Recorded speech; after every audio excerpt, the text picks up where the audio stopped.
breaking the table, that's right.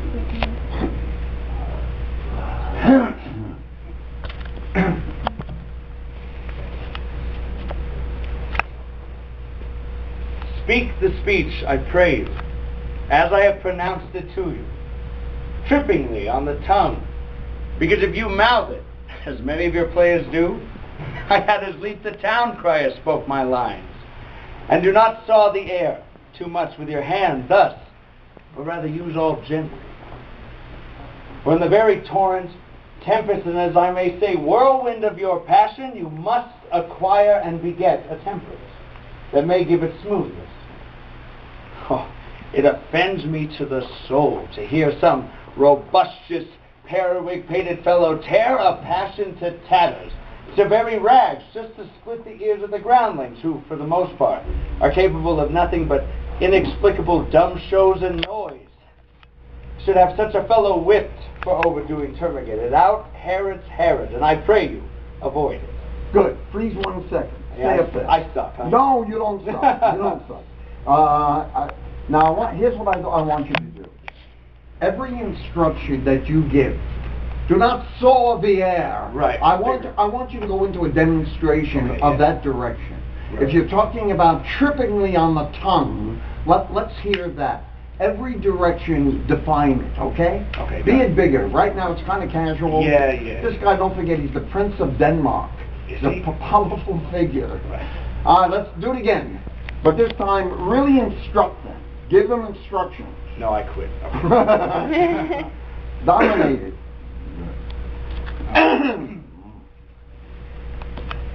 Speak the speech, I pray you, as I have pronounced it to you, trippingly on the tongue, because if you mouth it, as many of your players do, I had as lief the town crier spoke my lines, and do not saw the air too much with your hand thus, but rather use all gently.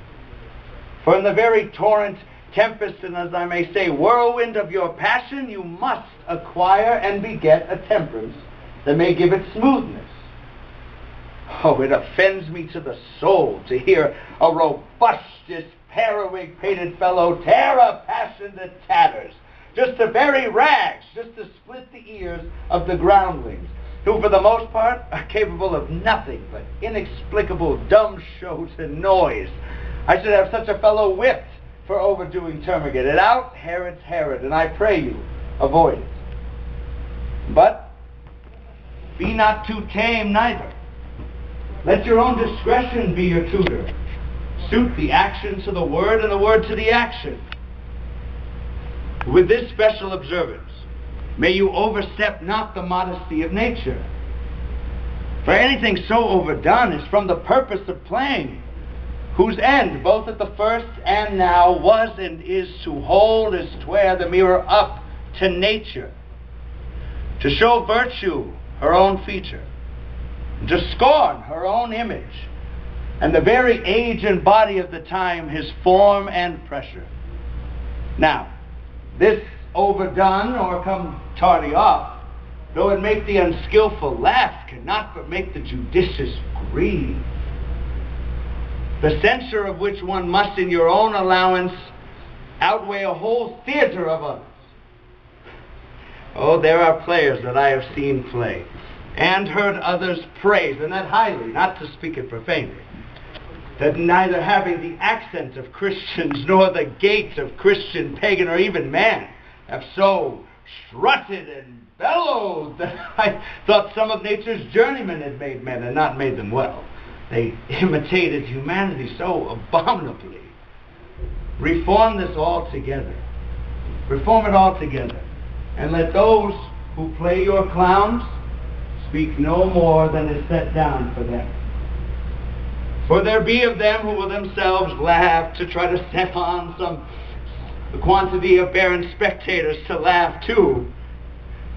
But in the meantime, some necessary question of the play be then to be considered. That's villainous, and shows a most pitiable ambition in the fool that uses it. Go, make thee ready. Aye. No, So bad. I'm like, how did I Did you hear that last line of Shakespeare? I fucked that up so much. Right, that's reference. He wrote it in a footnote. He wrote that in a footnote. Yeah. You got to read between the lines. Well, I give you credit for tackling. It's a mouthful. Let's face it. You know. But what's so wonderful is that when you decipher everything that Shakespeare's saying, it can apply to today. Hamlet's giving acting directions that apply to contemporary life. Do not saw the air. He's talking about overdoing, a thing we call indicated acting. You know, pushing it, artificial, superficial kind of, and so many things he talks about. The strutting, the boisterous. Which is funny because that almost makes it more difficult to do. Because when you're making fun of it, you're like, I'm over the wall. Like, wait, I'm supposed to be. It's like, yeah, it's a weird definitely. balance. And he talks about nature. He talks about perverting, and I'm always talking to you about human behavior. Stay with the human aspect. When it starts to get cliche, indicated, pushed, suddenly you're going against nature. Sometimes your body movement on a stage doesn't look natural. The behavior is stiff, etc. You're not moving honestly. And in that speech itself, it has all those, it's amazing, because acting was so big in those days. Elizabethan theater was so huge and stylistic. You know, and, hello. Let's see. Who's sneaking in here? Rashni and Casey. Good. Glad you guys made it. All right. Well, I got to give the guy credit, because this is one heck of a difficult thing. And I can see you having a little bit of... You would start to trip, and I go, what the shit? What's the next line? Yeah. But you cannot help but to benefit from this kind of thing. Stop aspiring to lower, easy kind of... I want your aspirations to be larger. I want you to aim bigger. Even if you don't quite get to the level of, you know, like an Olivier or whatever, or Daniel Day-Lewis, or what, you're still going to be better than the average. One of the words I hate with a passion is a word called mediocrity. Because basically, you've heard me say this before, it just means average. I don't want that for you, and I don't think you want that for yourself either. And the only way you're going to avoid that kind of average kind of acting is definitely to aim higher. This is aiming higher. And the other three monologues you're about to hear is aiming higher. Yes, you could apply cliche. Oh, it's boring. Oh, I don't understand it. Well, anything that's what I call high art, whether it be music, whether it be painting, whether it be...